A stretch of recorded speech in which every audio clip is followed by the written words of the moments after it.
Thank you, everybody. Well, thank you very much. It's an honor. And they told me under no circumstances are you allowed to use a teleprompter. And I got up here and I see there's this beautiful teleprompter. So here I am. But it is a tremendous thing. It's a tremendous dinner. I've come here with my father. So it was 3 times, but it was also many times before that, a long time ago. And it's a very special dinner. And you've done a fantastic job, Cardinal. Thank you very much. I appreciate it. So I'd like to thank Your Eminence very much, and members of the clergy, so many people I know. Speaker of the House Johnson, what a job you're doing. He's done a great job. Senator Schumer, good. Yeah, I supported him. I don't know. He used to say that's true, and now I'm not sure he would, but I gave him his first check from an office in Beach Haven, and I was very proud of it. I don't know about lately. No, I was. It was his first check. He was running, and I said, he's a good man. Senator Gillibrand, thank you very much. Thank you very much for working hard. Governor Hochul, wherever you may be up, this is a big day, right? Where is the governor? Good job. It's not an easy one, is it? But you're doing all right. We have to get a little money from the federal government, I have to tell you. It's about time. It's about time. Mayor Adams, good luck with everything. They went after you. They went after you, Mayor. Yeah, boy, I do that. 9.5 months ago, I said, he just said something about the administration. He's going to be indicted any moment. And guess what happened? But you're going to win. I think you're going to win. I know you're going to win. So good luck. Good luck. I don't like what they do. And also distinguished, got so many friends up here. It's great. A lot of great friends. Some of my best friends. And you are right, they are distinguished and they are wealthy for the most part. A couple are having a hard time, but they're going to get over it.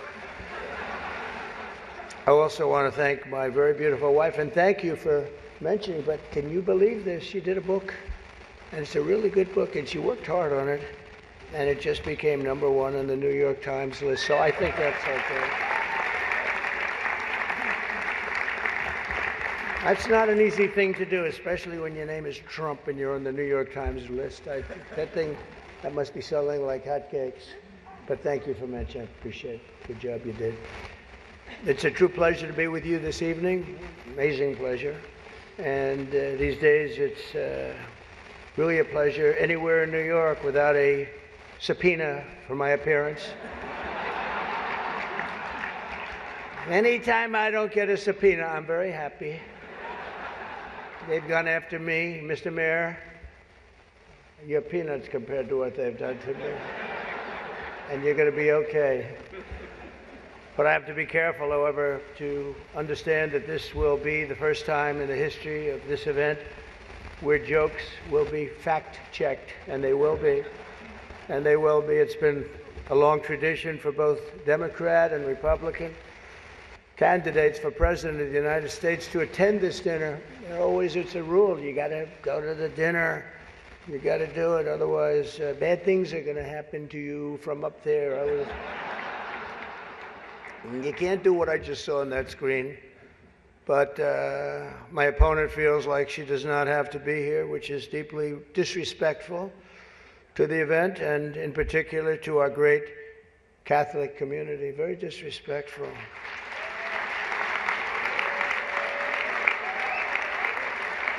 The last Democrat not to attend this important event was Walter Mondale, and it did not go very well for him. He lost 49 states and he won 1, Minnesota. So I said, there's no way I'm missing it. Actually, it was not easy for me to get here tonight.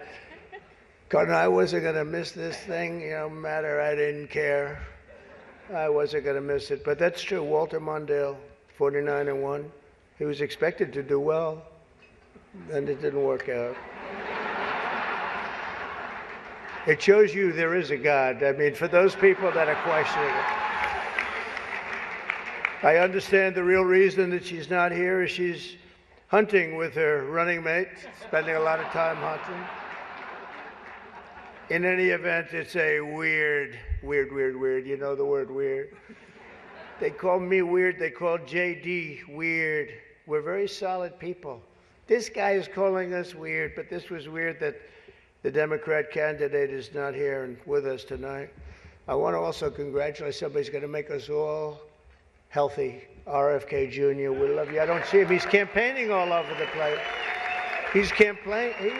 You're all over. Hello, you both. Nice to see you both.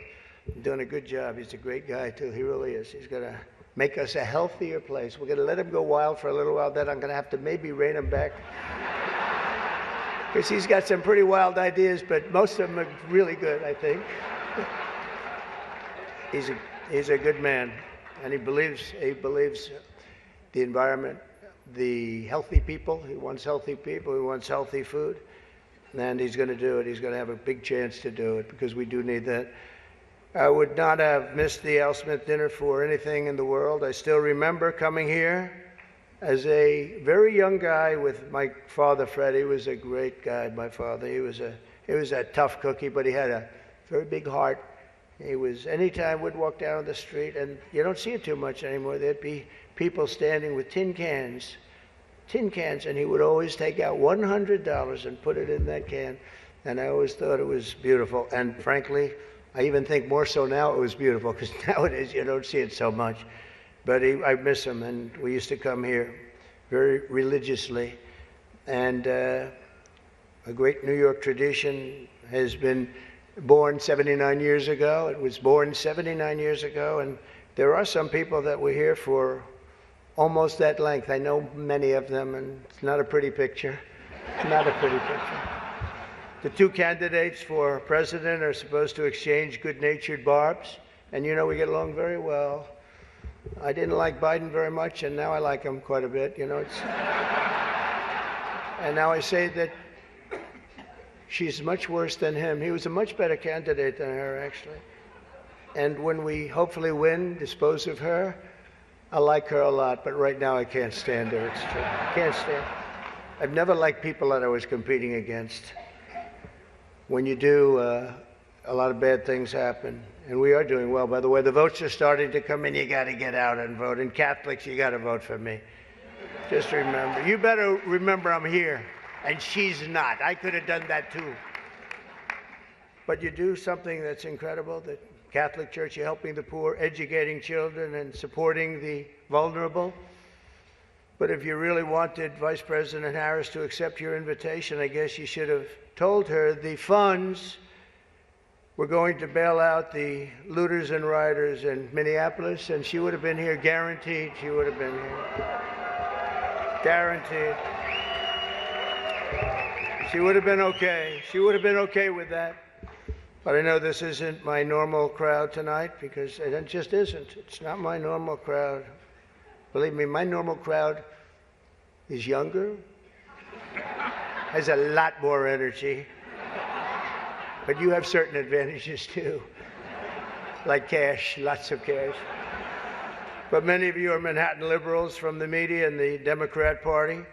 I always say the Democrat, you know, Chuck doesn't like that. He likes Democratic, and it sounds much more beautiful, the Democratic Party. I always say the Democrat Party because it sounds worse.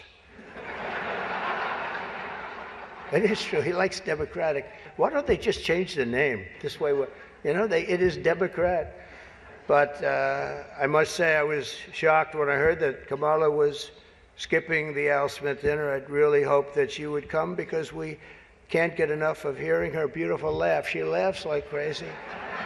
We would recognize it any place in this room, and all polls are indicating I'm leading big with the Catholic vote, as I should be,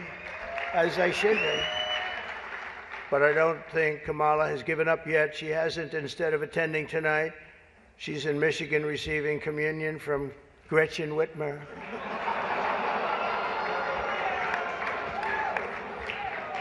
That's not a pretty sight. But Catholics, please don't be too insulted by Kamala's absence. If the Democrats, he says, thank you very much, I appreciate it. If Democrats really wanted to have someone not be with us this evening, they would have just sent Joe Biden. You know, he's having second thoughts, you know that, right? He wants to come back. If she does any worse in the polls, they're going to bring him back again, I think. Chuck, he's going to do it. He's the one that got him out. That's the guy. Much more so than Crazy Nancy, I will tell you, because I know him. He did it. Joe has almost disappeared from view. The only way he could be seen less is if he had a show on CNN. They had nothing. They've got nothing. Fake news, right? Fake.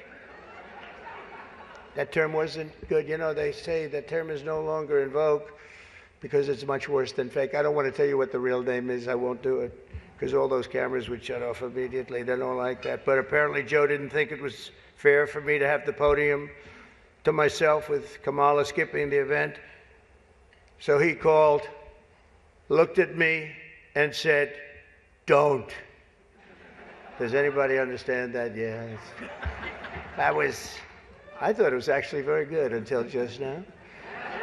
It was announced this morning that at a funeral yesterday, in a rare moment of clarity, Joe told Barack Hussein Obama that, quote,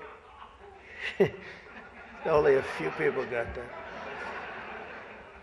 Or as Rush Limbaugh used to say, Barack Hussein Obama. Remember, bro? He was a piece of work. We miss him. But as he told Barack Hussein Obama, quote, she's not as strong as me. She's not as strong. Do you understand that? And Obama agreed, saying, that's true. Other than that, I think the Democrats are getting along quite well. Right? Nobody got that one. The fact is, we need new leadership in this country. Right now, we have someone in the White House who can barely talk, barely put together two coherent sentences, who seems to have mental faculties of a child, it's said. There's a person that has nothing going, no intelligence whatsoever, but enough about Kamala Harris. Let's get on to something else. I know Kamala's word because she spends a lot of time complaining. I won't agree to another debate. But the truth is I've debated twice this year, once against Joe Biden and once against David Muir of ABC.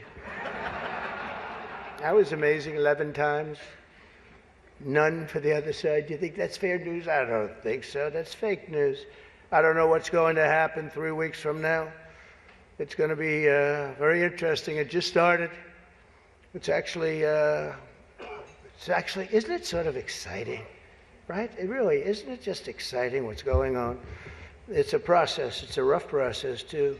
Not so pretty, and yet sometimes very beautiful. But the press is reporting that Democrats are starting to panic.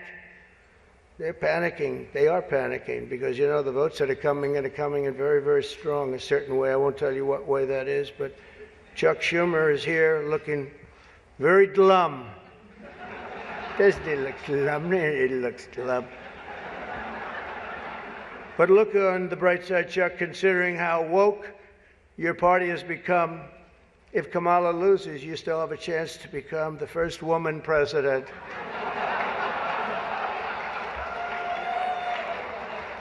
And I actually said, do you mind if I do that? And he said, no, you got to do what you got to do. He's a pro. He's a professional. No, he's a good man, actually. I hate to say it. Don't ever use it against me, please. They'll say, this dinner was really setting me back when I say it now. But I've known him a long time. There's a group called White Dudes for Harris. Have you seen this? White Dudes for Harris. Anybody know? Are some of you here? White Dudes for Harris? Doesn't sound like it.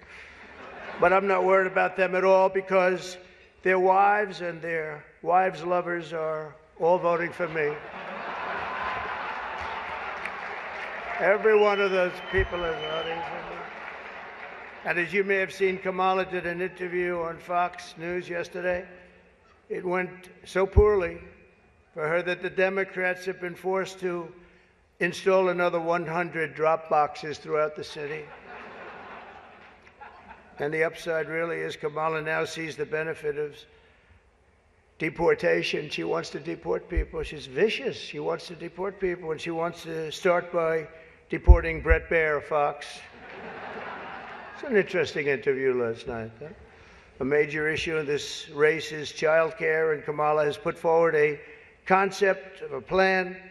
A lot of people don't like it. The only piece of advice I would have for her in the event that she wins would be not to let her husband, Doug, anywhere near the nannies. Just keep them away. That's a nasty one. That's nasty. I told these idiots that gave me this stuff, that's too tough. Oh, I did. You know, they told me the last time I did this, I was running against Crooked Hillary. Hillary. No, I was running against Crooked Hillary, and I did it, and I thought it was a roast. So I was told it's a roast. And I had the meanest guy you've ever seen write stuff up, and man, was the room angry. Even the Cardinal remembers. I went overboard, don't you agree, Cardinal? It was like terrible. And I knew I was in trouble around midway through because, you know, people are not, even my own side was angry at me. They were saying, it's too much. But I did it anyway. I didn't give it away. Campaigning can take a toll on a family and family life, although I hear that Kamala and her husband carve out some really beautiful alone time at the end of the day for an intimate dinner, just Doug, her, and the teleprompter that she uses quite well. And by the way, she wouldn't have liked this tonight if she was told about no teleprompter. I can't believe I saw a teleprompter. They said they've never had a teleprompter in the history of this dinner. I told that to the Cardinal, right? And then a teleprompter pops up for, he must be a very important comedian to get that. They give you one, but not me. How about that one? Huh? Come here. Yeah, and you did a good job. Tradition holds that I'm supposed to tell a few self-deprecating jokes this evening. So here it goes. Nope, I've got nothing. I've got nothing. There's nothing to say. I guess I just don't see the point of taking shots at myself when other people have been shooting at me for a hell of a long time, and they shoot hard. You know, they say about presidents, they say that Andrew Jackson was the president that was the most meanly treated. His wife died. She died of heartache. She was heartbroken at the way they treated him. And they say that second was Abraham Lincoln, but he was in charge of a civil war, you know. So, but those were the two, Andrew Jackson. Up until me, now they say it's not even close. There's never been a president that's been treated so badly as me, and our people aren't happy about it. But I was treated a little bit rough. But I don't mind it somehow, and I think it's just part of the game. I'd like to thank our MC this evening, Jim Gaffigan. Most recently, Jim has been playing Tim Waltz on Saturday Night Live. And that'll be a very short gig, I hope, Jim. But it was fun while it lasted, wasn't it? Let's see how that lasts. It better be quick. We don't want him, and I'm not going to say anymore. But unfortunately, Governor Waltz isn't here himself, but don't worry, he'll say that he was. He's going to say he was. I used to think the Democrats were crazy for saying that men have periods, but then I met Tim Waltz. The stupid show, The View, is so bad now that the other day I was watching it and thinking to myself, you know what? They really need to bring Rosie O'Donnell back. That show is bad. Those people are bad. I know every one of them, and they are bad news, I want to tell you. And it doesn't do very well either. I always like to say, ratings are very important. When they don't do well, it doesn't do very well. As I look around the dais, I see all of the usual suspects. For instance, Mayor Adams. I'd like to poke some fun at Eric, but I'm going to be nice. I just want to be nice because I know what it's like to be persecuted by the DOJ for speaking out against open borders. We were persecuted, Eric. I was persecuted, and so are you, Eric. The mayor's dietary restrictions are well known, but I've got to say I've never met a person who's a vegan who liked turkey so much. There's something about him with turkey. I just found that out today. You know, I haven't been in New York that much. Don't let it, but you're going to win, Eric. We have another former New York City mayor with us, frankly, easily the worst in our history. And it's not Michael, that I can tell you. I'm surprised that Bill de Blasio was actually able to make it tonight, to be honest. He was a terrible mayor. I don't give a shit if this is comedy or not. He was a terrible mayor. He did a horrible job. That's not comedy, by the way, that's fact. But unlike the rest of New York, at least Bill doesn't have to worry about the criminals. They owe him big. He let them get away with a lot of stuff. Well, I'd better wrap up because Mayor Adams told me earlier that I needed to make this one very quick, especially the city has reserved this room for a large group of illegal aliens coming in from Texas. That's right, they've reserved many rooms, a lot of rooms, too many rooms. But in all seriousness, it's an honor to be here to support the city and the community. It's a great community that I love. I've been here a long time and I love it. And then it's going to make a big comeback, and I'm going to help it make a comeback. I'm going to win, and I'm going to make a comeback. We're going to turn this thing around. And I want to pay tribute to a really incredible man, a man who was a tremendous politician. And actually, the fact that he was Catholic it probably did him in, right? It probably, nobody knows for sure. But he was a great guy, Al Smith, great guy. Everyone says it, happy warrior. I've said before that I'll say it again as many times as I have to, directly to the mayor and the governor. If I have the honor to be elected next month, we're going to see what happens. It's happening so fast, but if I have the honor, I look forward to working together to make this city greater than ever before. We're going to do that. We're going to be focused on. I'll work with the governor. I'll work with the mayor, Democrats. I will work with them. I work with whoever I have to, and we will even work very hard to bring back the SALT tax deduction. We're going to bring it back. We're going to bring it back. We're going to get that thing going, Chuck, okay? I actually thought about not doing jokes tonight. I was going to come out here and say, listen, our country is doing very badly. This is not about jokes. And then some person said, you have to do jokes. I said, I don't want to. There's nothing funny about what's happening to our country. And I actually meant that. I was going to do that, but they convinced me to say some of the things I said tonight. I don't know if they were funny or not, but hey, you think this is easy standing up here and doing this? In front of half a room that hates my guts and the other half loves me?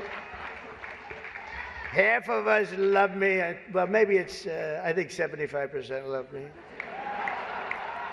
But I actually do. I did think about that, and our country is doing very badly with respect to its open borders and inflation, crushing things happening in the Middle East and Ukraine. It's so sad to see what's happening in Ukraine. Wow. I had a lot of people very religious people come up to me tonight from Ukraine, and they're asking me for help. So sad to see so many people have been killed in Ukraine, and we're going to get it settled up if we win.